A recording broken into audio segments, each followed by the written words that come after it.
Bonjour, j'espère que vous allez bien. Je vous fais une vidéo rapide sur Airbus.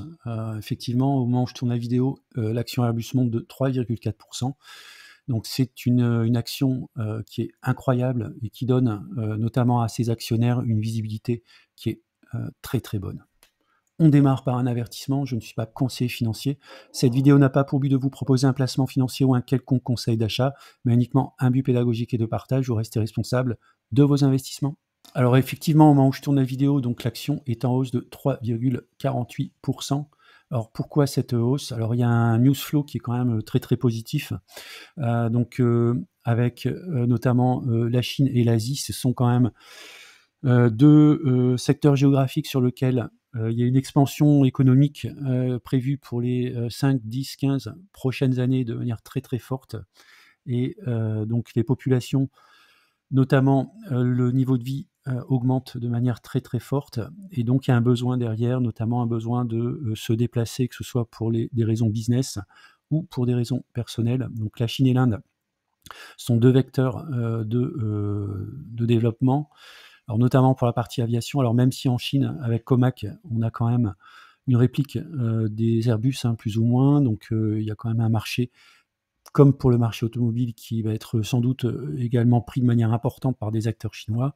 Toujours est-il que la production ne permet pas de couvrir la demande, et il y a également un besoin de diversification. Donc Airbus est très bien positionné. Alors il y a deux news. Une première, donc des rumeurs de commandes massives d'avions Airbus pour la Chine.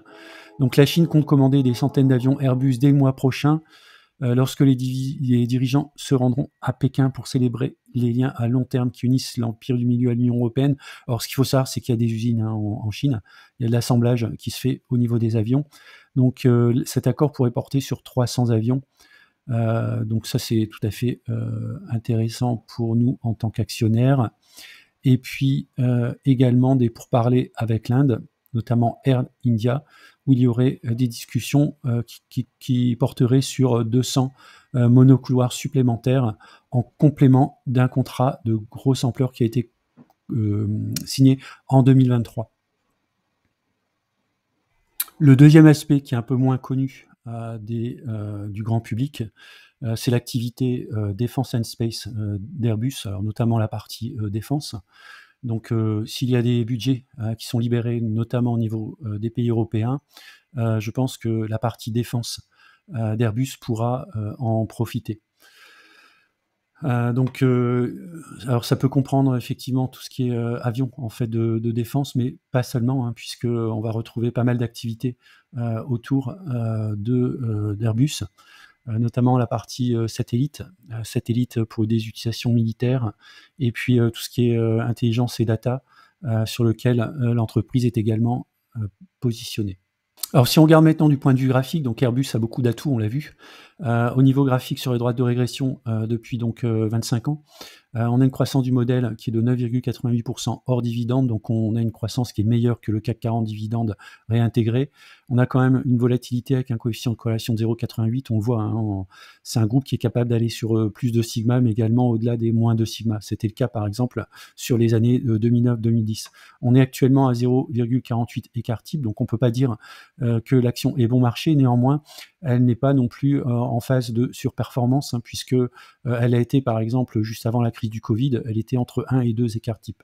Donc si on veut miser sur Airbus sur le moyen long terme, et qu'on vise un retour entre plus 1 et plus 2 écarts types, on serait sur un objectif de cours entre 202 et 295 €.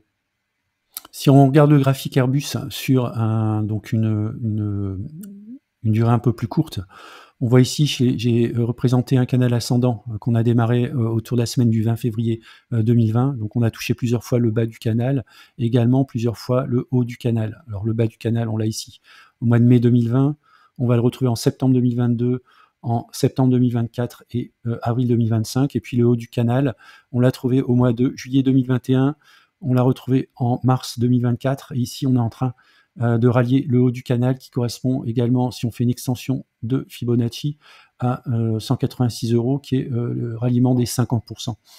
Donc on voit, on a parlé entre 200 et 295, qui pourrait correspondre ici à des zones de 0,61 Fibonacci et également 1 qui correspondrait à une zone de 247. Donc on pourrait tout à fait, dans un moyen terme de l'ordre de 4-5 ans, retrouver ce niveau de cours entre 200 et 250 euros. En tout cas, ça me paraît un scénario tout à fait plausible.